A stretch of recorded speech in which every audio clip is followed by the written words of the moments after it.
I used to believe that 24 years of dedication, thousands of sleepless nights, and systems that had protected pilots' lives would be enough for a company to understand my value. But one cold morning, they pushed me out of a conference room like an obsolete tool and handed my entire career to a grandson who knew how to talk about AI, innovation, and the future. They thought I left defeated. They had no idea that the termination papers they made me sign had activated a patent clause capable of paralyzing their entire defense empire. I sat in the glass conference room at Aerotech Defense and watched 24 years of my life get pushed aside by a few cold sheets of paper. The white ceiling lights shone down on the polished table, reflecting the face of a woman who had spent nearly half her life inside aerospace drawings, guidance protocols, emergency calls, and systems where one small mistake could mean the difference between a pilot coming home or not. Richard Hayes sat across from me with his hands resting on the chair arms, calm enough to make it seem as if he were announcing a routine staffing change instead of erasing the position of the woman who had kept his company standing for decades. My name is Amelia Carter. I am 47 years old, an aerospace defense engineer, and I was the person they called when a fighter system, missile protocol, or safety architecture drifted too close to failure. I was used to pressure. I was used to windowless rooms, classified reviews, and decisions where a tiny margin of error could become a battlefield disaster. But I had never imagined that the day they removed me would feel so simple on the surface. Richard slid the termination papers toward me and spoke in a voice that sounded rehearsed. He said the company needed innovation, a new generation, and a more modern mindset to move into the future. I heard every word. But there was no panic inside me, only a deep and almost unnatural silence. Maybe it was because I understood something he did, not the future cannot be built by throwing away the foundation. And the woman being dismissed as outdated in that room was still holding the very thing Aerotech's entire future depended on. The person Richard had chosen to replace me was Ethan Hayes, his 25-year-old grandson, a young man in an expensive suit with carefully styled hair and eyes that rarely left his phone. Ethan had only recently left business school, but the way he spoke about defense engineering made outsiders think he had already solved every technical problem of the century. In previous meetings, I had heard him say AI could restructure the entire manufacturing process, that mechanical backup systems were remnants of an old mindset, and that machine learning would optimize decisions better than human judgment.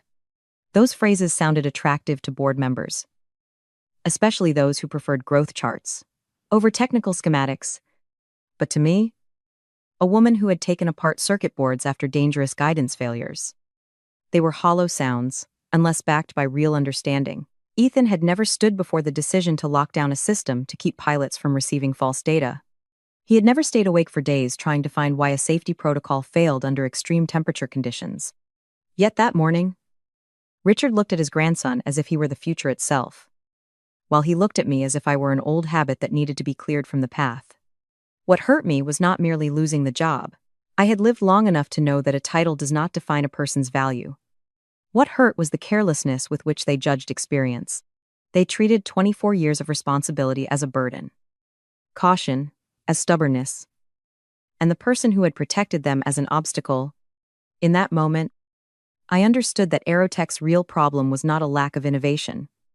Its real problem was that its leaders had confused confidence with competence. Only a few days before that meeting, I had missed my son Daniel's commissioning ceremony at the Air Force Academy. I still remember the evening before, when the navy dress I planned to wear hung on my closet door and my flight confirmation sat in my email. I had pictured myself standing among the audience, watching Daniel in uniform, as he began a path that filled me with both pride and fear. Then the emergency call came. A critical fault had appeared in the navigation system of a fighter program. And if it was not handled immediately, the entire targeting protocol could create field risk. I chose to stay. Not for Richard. Not for Aerotech. And not for the salary. I stayed because pilots out there would trust that system, just as one day Daniel might have to trust a system written by someone else. I worked through multiple days and nights, drinking cold coffee, writing notes in document margins, and checking every safety logic layer until the fault was isolated. When Daniel called after the ceremony, I heard the disappointment in his voice, even though he tried to hide it. I apologized. But the apology felt painfully small beside the absence I had left in his life. So when Richard told me my time had passed, I did not hear only a termination sentence. I heard the echo of missed dinners, missed holidays, and family memories traded away to keep that company operating. If you have ever sacrificed too much and then been treated as if all of it was automatic, comment number 1. I want to know how many people out there have swallowed that same pain in silence. I picked up the pen and signed the termination papers without arguing. Richard probably thought I was too stunned to resist. Ethan probably believed women of my generation had simply become used to lowering their heads when replaced. But my silence was not surrender. It was the calm of someone who knew the real game had not yet begun. Years earlier, when Aerotech was still a small Huntsville company with a few dozen employees and defense ambitions bigger than its finances, the founder, Harold Hayes, had asked me to help draft the patent licensing clauses. Harold was not like Richard. He was cautious, quiet, and fully aware that defense technology was not merely product development, it was responsibility. He once told me that trust takes decades to build and one arrogant decision to destroy. For that reason, he required every licensing agreement to include a special clause if the original design engineer was ever terminated without cause. The operational rights to the related patents would automatically revert to that engineer instead of remaining under company control. At the time, I thought the clause was extreme. I was younger then, more loyal, and still believed that if I did my work well enough, the organization would always see my value. Harold was less romantic than I was. He understood power, family businesses, and the way a later generation could damage what it had not built with its own hands. He thought he was protecting Aerotech from industrial spies or foreign competitors. He did not know that years later, his own family's arrogance would activate the nightmare he had tried to prevent. I signed the papers, but I knew exactly what had just happened.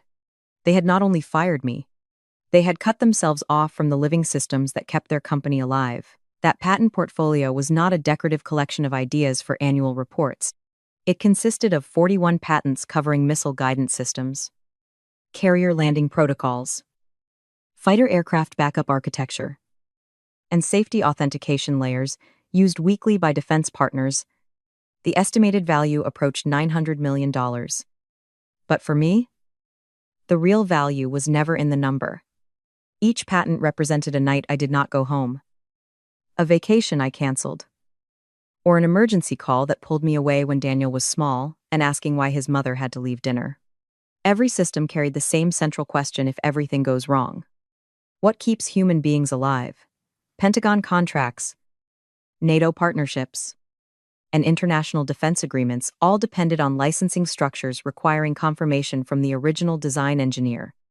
I built that structure not to control the company, but to protect the technology from misuse, careless alteration, or theft. Yet when Richard decided to push me out without reviewing the legal foundation, he turned that protection system into a lock against Aerotech itself. I looked at Ethan in the conference room, listened to him talk about automated processes, and wondered whether he had ever read a single line of those licensing agreements. Probably not. People intoxicated by the future often treat old clauses as paper dust. If you are listening to this story and understand that experience is not an obstacle, please leave a like on the video. It is a small gesture, but it reminds people that many invisible workers are quietly keeping entire systems from collapsing. After I finished signing, I stood and pulled my chair back softly, careful not to create unnecessary noise. I did not want them to see me shake, though a part of me had broken inside. 24 years do not disappear because of one decision, but they can be insulted in a matter of minutes. I returned to my desk, where photographs, conference badges, an old coffee mug, and technical notebooks sat quietly like witnesses to an entire professional life. I placed each item into a box, slowly enough that a few colleagues standing near the hallway did not know whether to approach me or look away. Some looked at me with apology in their eyes. Others lowered their heads, afraid of being pulled into something dangerous. I did not blame them. In a defense company, Silence is sometimes the only way to survive. But I still felt alone. As I walked past the rows of desks, I remembered every emergency shift. Every night, when the team ate cold food because a test sequence had failed. Every collective breath of relief when a dangerous fault was fixed before deadline. Aerotech had once been my home in the most distorted way. It had taken my time, my marriage, and my presence in Daniel's life. But it had also given me the feeling that my work mattered. At the security desk, Paul Morgan, a Navy veteran, took back my access badge. He looked at the box in my arms and quietly said the place would not be the same without me. I smiled, grateful and bitter at once. Paul did not know how precise his words were. When I stepped into the parking lot, the Huntsville sky was pale gray. No emergency call pulled me back. No system alert flashed. There was only me, the box, and the legal time bomb Richard had unknowingly activated. On Monday morning, I woke at 5:30 out of habit. My body had not yet learned that I no longer had to go to Aerotech. I still reached for my phone. Still thought about system checklists. Still expected the familiar heaviness before a day filled with technical warnings. But the house was quiet. No calls. No meetings. I made coffee, sat by the kitchen window, and watched Huntsville brighten under thin morning light. For the first time in years, I did not have to eat breakfast while reading failure reports. I thought the emptiness would frighten me, but it brought a strange feeling instead, relief mixed with disorientation. Then my phone vibrated. The first message came from a major defense partner, reporting that navigation system access had been denied, and original design engineer authorization was required for continued operation. I stared at the screen for several seconds. Not surprised. Only aware that an invisible wire had just pulled tight. Then other messages began arriving. One contractor reported failed patent verification. Another reported that a safety protocol had not been granted authority. More alerts followed, all carrying the same core message the system needed: Amelia Carter. I could picture Aerotech's office at that exact moment. Richard was probably moving quickly through his office, demanding that legal explain the issue. Ethan was probably searching for a software fix, believing every lock could be opened with a few emergency commands. But my systems did not work that way. They were designed not to bow to administrative power. They recognized legal authority. And that authority had returned to me the moment Richard signed the wrong decision. That authentication layer was not revenge. I had planted in advance. It was the result of a painful lesson in defense engineering. Years earlier, a competitor had attempted to reverse engineer part of one of our targeting systems. The incident never reached the public. But internally, it kept me awake for weeks. I realized that with technology tied to military safety, checking access only once was not enough. A system could not verify authority at installation and then trust everything forever. So I built periodic authorization checks, requiring operational licenses to be confirmed through the rights of the original design engineer and the legal terms attached to those rights. While I was still at Aerotech, that layer worked silently. Nobody noticed it because it did exactly what it was supposed to do. Only after I was removed without cause did that protection reveal itself as a steel wall. My phone began ringing constantly. Terry Blake, the head of engineering, called first, then contractors, Defense Procurement Office, and people who had contacted me for years only through emergency channels. I let every call go to voicemail, not because I wanted to torment anyone, and not because I failed to understand the severity. I understood it better than anyone. But I also knew that if I answered too soon, the story would be reduced to a technical problem needing a temporary patch instead of a leadership failure requiring accountability. I needed the world to see clearly that Aerotech was not suffering a random malfunction. It was facing the consequence of dismissing the person who held the key. If you want to hear more stories like this, subscribe to the channel right now. Because what happened next was not just a system collapse, it was a lesson in boardroom arrogance. By midday, defense news sites began publishing the first headlines about widespread failures at Aerotech Defense. At first, they used cautious language, calling it a technical disruption, a temporary authentication issue, or instability during a leadership transition. But people inside the industry understood immediately what those phrases meant. On engineering forums, comments appeared in waves. Someone wrote that this was the inevitable result of replacing experienced engineers with business theory. Another reminded everyone that defense systems were not experimental apps built to showcase trends. I sat at my kitchen table reading each line with more complicated feelings than I expected. Part of me felt defended. Another part felt sad. Because people often speak loudly only after a structure begins to crack. Even if they knew the truth long before. Ethan, while the crisis was still unfolding, posted about revolutionary AI integration in aerospace manufacturing. The post quickly became the industry's complaint board. People uploaded screenshots of system errors, questioned his leadership, and mocked phrases such as optimization and digital transformation. By the afternoon, the post disappeared.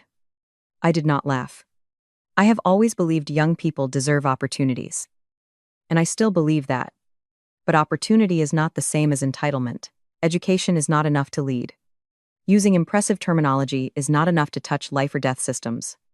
What frightened me about Ethan was not that he was young. What frightened me was that he did not understand. He was standing on the work of many people. And he did not understand that in defense engineering, humility is not a soft virtue. It is a survival condition. That afternoon, Daniel called me from the academy. The moment I saw his name on the screen, my throat tightened because I knew the news had reached him in a way I had never chosen to explain myself. Daniel asked if I was all right. His voice carried worry, but underneath it was clear anger. He said he had read that Aerotech fired me. And then their system started failing. He asked how they could do that after everything I had built. I stayed silent for a moment, looking out at the backyard where the grass had grown too high, because I had not had time to care for it in weeks. Then I told Daniel that sometimes being pushed out of a place that no longer values you is how life forces you to see your own worth. Daniel asked why they thought they could replace me so easily if I had designed the systems. I told him that was exactly what they were learning. You cannot replace 24 years of experience with a fresh degree. A polished presentation. And a few statements about AI. I explained the patent clause, the original engineer authentication, and why the systems required my legal approval to continue operating. Daniel listened for a long time before asking softly whether I could fix everything if I wanted to. I said yes. But I would not do it for people who had treated my life's work as obsolete. That answer was not easy to give. I knew there were innocent people inside Aerotech, but I also wanted Daniel to understand a lesson. It had taken me a lifetime to learn kindness does not mean erasing your boundaries. When people break trust, they do not have the right to demand that you rescue them from the consequences. The next day, the failures were no longer limited to access permissions. Targeting systems across several fighter programs began shifting into safe shutdown. Navy missile guidance protocols reported serious authentication errors. Even backup systems that seemed less connected failed their licensing checks. Defense partners suspended contracts, sent operational freeze notices, and demanded explanations. I read the reports and realized the storm was growing faster than I had predicted. Part of me hurt because I knew the consequences would not fall only on Richard or Ethan. They would also fall on engineers who had worked beside me, administrative employees who needed their paychecks, and project teams panicking because of someone else's decision. I was not a cold person. In fact, it was because I was not cold that I had spent my career doing this work so carefully. But that same care taught me that rescuing an organization from consequences without forcing it to acknowledge failure can create even greater danger. Aerotech needed to be stopped before its leadership used systems they no longer understood. Fortunately, the safety layers I designed did not allow the systems to fail chaotically. They stopped, locked authority, requested confirmation, and forced people to look at the problem. That is the difference between technical failure and controlled protection. Every time the media described another error, I reminded myself that no pilot was being placed at unnecessary risk. Even after I had been betrayed, my work remained faithful to its first principle: protect lives before protecting profits. Ethan decided to hold an emergency press conference, and it became his first public mistake. I watched the live stream from a small diner downtown, sitting in a corner booth with a cup of tea that had gone cold. On the screen, Ethan stood at the podium in a perfect suit. But his tense face betrayed him. He read from prepared notes, saying Aerotech was experiencing temporary integration challenges during a leadership transition and that teams were working constantly to resolve minor disruptions. I listened and knew immediately that no engineer had written those words. No engineer who had watched targeting systems lock down safely would dare call it a minor disruption. A reporter asked whether the failures could affect pilot safety. Ethan dodged. Another asked directly whether patent authority still rested with former engineer Amelia Carter. That was when Ethan's control cracked. He said I represented an old analog mindset, that my methods were legacy technology, and that Aerotech would move forward with AI solutions that did not depend on outdated engineering from a previous generation. I set my tea down and felt coldness rise from my chest to my throat. I could endure being fired. I could endure them failing to understand everything I had done. But hearing someone who had never carried real operational responsibility call life-saving systems outdated was no longer simple ignorance. It was an insult to everyone who had trusted those systems in the field. Ethan thought he was protecting the company's image. In reality, he had just said the sentence that made the entire industry realize he was not qualified to touch the legacy he was mocking. The response came faster and stronger than any public relations campaign Aerotech could have hired. Engineers, pilots, officers, and former colleagues began speaking publicly. Dr. Rebecca Stone from Boeing wrote that she had worked with me on multiple defense projects and that the methods Ethan called outdated had kept more pilots safe than he had probably ever met. Colonel Marcus Reed described a mission where the primary targeting system failed, and my backup protocol saved an entire squadron from a possible disaster. Captain Laura Bennett, a fighter pilot, shared that my navigation system once guided her through a sandstorm after her primary equipment failed unexpectedly. I read those words slowly, each sentence opening a room of memory I had kept locked. Throughout my career, I tried to focus on the technical side. I spoke about tolerances, signals, authentication, protocols, and backup power. I rarely spoke about fear. If I thought too much about the fact that each design could decide whether someone lived or died, I was afraid I might not be able to breathe. But those public defenses reminded me that my work had never been just code or drawings. It was people coming home. It was children not receiving devastating news. It was peace that outsiders never noticed because the systems worked correctly. I did not need the community to make me a legend. But I needed the truth to be spoken. Experience is not a relic of the past. In my industry, experience is the final layer of armor between human beings and disaster. Ethan had touched that armor with arrogance, and the industry stood up to tell him to step back. The next morning, the final domino fell. Every remaining defense partner sent notices terminating or suspending contracts with Aerotech. The language was almost identical: patent licensing agreement violated. Operational authority required approval from the original design engineer, and all future activity would require review. I was eating breakfast when Richard Hayes's name appeared on my phone. I let it ring for a while. Not for drama, but to give myself time to remember his face in the conference room when he said my time had passed. Finally, I answered. Richard's voice was different. It no longer had the smoothness of power or the certainty of a man who believed he controlled everything. It was hoarse, rushed, and desperate. He said we needed to talk. Calmly.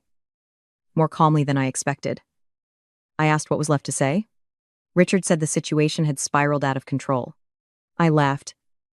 Dry and brief. I told him this was not a situation out of control. It was the very controlled consequence of a decision he had personally signed. He wanted innovation.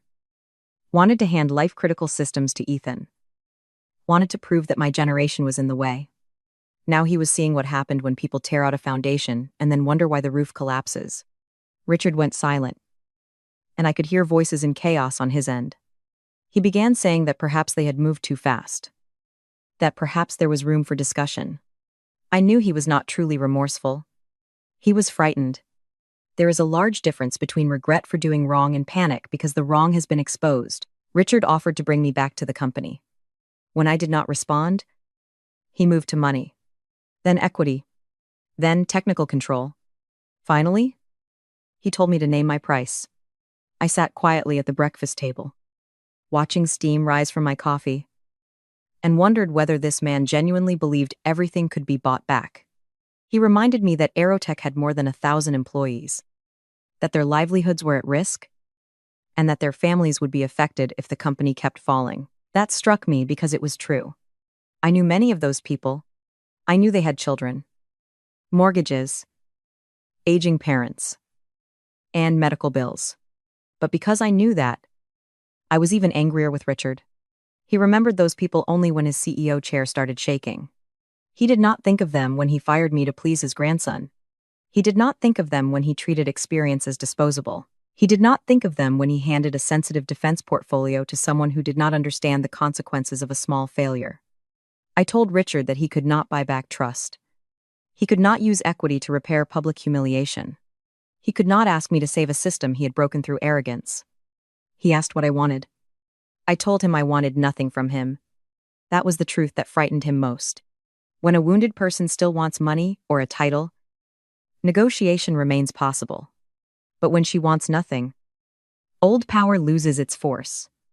Before ending the call, Richard said the board was meeting and might force him to resign. I only said maybe they should choose someone who understood the difference between innovation and destruction. The stock market reacted as if delivering a public verdict. As soon as trading opened, Aerotech's shares plunged and continued falling throughout the day.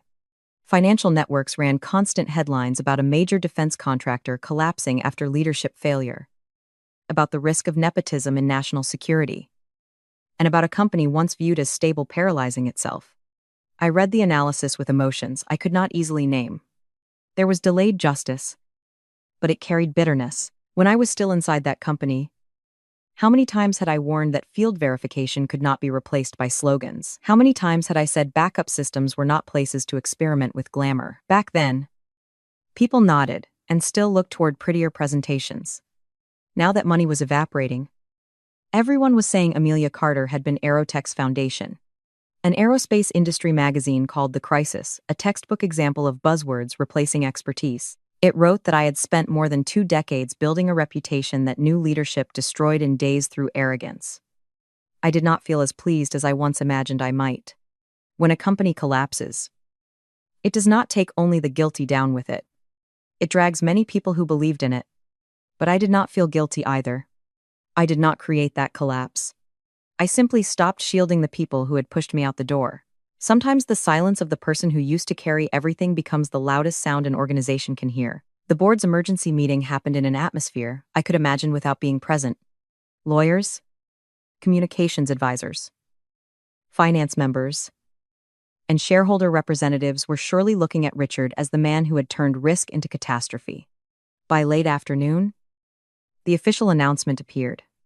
Richard Hayes had resigned as CEO, effective immediately. Ethan Hayes had been reassigned to special projects pending review. I had worked in corporate environments long enough to understand what that phrase meant. Special projects is the waiting room where companies place people they do not yet want to fire publicly. Especially when they carry the founder's family name, Ethan no longer held real power. He had only a title meant to preserve family dignity while the media moved to the next headline. That evening, Daniel called me. This time his voice was not only worried, it was quieter, as if he had read too many things that forced him to rethink his childhood. Daniel said he had seen articles and comments from pilots, engineers, and officers about me. He said he had never known my work mattered that much. I wanted to tell him it was all right, that children are not responsible for understanding a parent's work. But my voice caught. I realized I carried some blame too. For too many years, I had hidden behind the phrase, "I'm busy with work," instead of explaining why I was absent, why I stayed at the company during emergencies, and why I came home exhausted but unable to let go. Daniel said I was not just working with aircraft. I was protecting people like him. That sentence left me silent for a long time. I had received many awards, but nothing meant more than my son finally seeing me clearly. A few days later, while I was in the garage, sorting through old technical notebooks, a Washington number appeared on my phone. The woman on the line introduced herself as Director Catherine Monroe from the Department of Defense. Her voice was calm and professional, but not cold. She said they had followed the entire Aerotech situation, and what had impressed them was not only the degree of the company's dependence on me, but the way my engineering architecture responded when legal authority was violated. The systems did not explode, did not create dangerous chaos, and did not place pilots at risk. They locked down, requested authentication, and forced every party back to the essential question: who had authority to operate? And why Catherine said that was the kind of thinking they wanted in next-generation defense standards. Then she made an offer that took me several seconds to fully understand. Chief Technology Advisor for Defense Innovation, coordinating technical standards with allied nations, working with leading aerospace teams, and accessing budgets and resources I had previously seen only in reports. The salary was nearly double what Aerotech had paid me after 24 years, with performance bonuses, upgraded clearance, and a team of real experts. I set the box of papers down. What I felt was not triumph, but the sensation of a door opening that I had not known I deserved to enter. Catherine added that more than 20 major defense contractors had already requested my information after the crisis. News travels fast in this industry. Everyone knew whom Aerotech had lost. I accepted that afternoon, not to prove anything to Richard, but because for the first time in years, I was being invited somewhere that understood real innovation begins with respect for experience. 6 months later, I sat in my new office overlooking Washington. The nameplate read Amelia Carter, Chief Technology Advisor, Defense Innovation. Every time I looked at it, a small part of me still felt that it was not quite real. The woman who had walked out of Aerotech with a cardboard box was now helping coordinate technical standards that multiple defense organizations would rely on. But what moved me most was not the title, the office, or the compensation. It was Daniel's visit one weekend. My son walked slowly around the room, reading framed citations, thank you letters from international partners, and conference photographs I had never shown him before. He stopped in front of a medal from the Secretary of the Navy and held it carefully, as if afraid of scratching a piece of history he had only just understood. Then he said he owed me an apology. I turned quickly and told him no. A child does not need to apologize for failing to understand work. His mother never had the courage to explain. But Daniel shook his head. He said that for years, he had thought I simply worked on aircraft computers, that I had chosen work over family, because work fed my ego. Now he understood that I had been protecting real lives, real people, and people who might one day be like him. Listening to him, I felt warmth and pain at the same time. Then Daniel said he was considering aerospace engineering instead of general military science. I told him he did not have to follow in my footsteps because of what had happened. Daniel looked around the office and said he was not doing it out of obligation. He was doing it because he finally understood where those footsteps led. That was when I realized I had not only recovered my career, I had recovered part of my relationship with my son. 3 months after I left Aerotech, the company was acquired by Northrop Grumman for only a fraction of what it had been worth before the crisis. In an almost perfect irony, the acquiring company hired me as a consultant to help rebuild the defense relationships Richard and Ethan had damaged. I accepted under clear conditions. Every technical change had to place safety and professional authority above management slogans. Richard retired to Montana and reportedly began raising cattle, telling acquaintances he wanted to return to simpler things where life still made sense. Ethan disappeared from his glamorous posts about disrupting industries. Later, I heard he had become a junior analyst at a small consulting firm and no longer spoke so loudly about replacing experience with AI. I did not rejoice in their decline, but I also refused to pity them in a way that weakened me. Each person must live with the consequences of the arrogance they choose. As for me, I continued doing the work I had always believed mattered. But this time in an organization that understood defense engineering is not just technology. It is trust, relationships, responsibility, and the patient accumulation of years in which mistakes are not allowed. Looking back, I realized the best revenge is not destroying the people who underestimated you. The best revenge is moving somewhere they cannot reach, living better, doing more valuable work, and no longer needing their recognition. Thank you for watching my story until the end. Please leave one like and subscribe to the channel, because there are many people out there who still need to be reminded that experience is not obsolete. It is the foundation that allows every future to stand.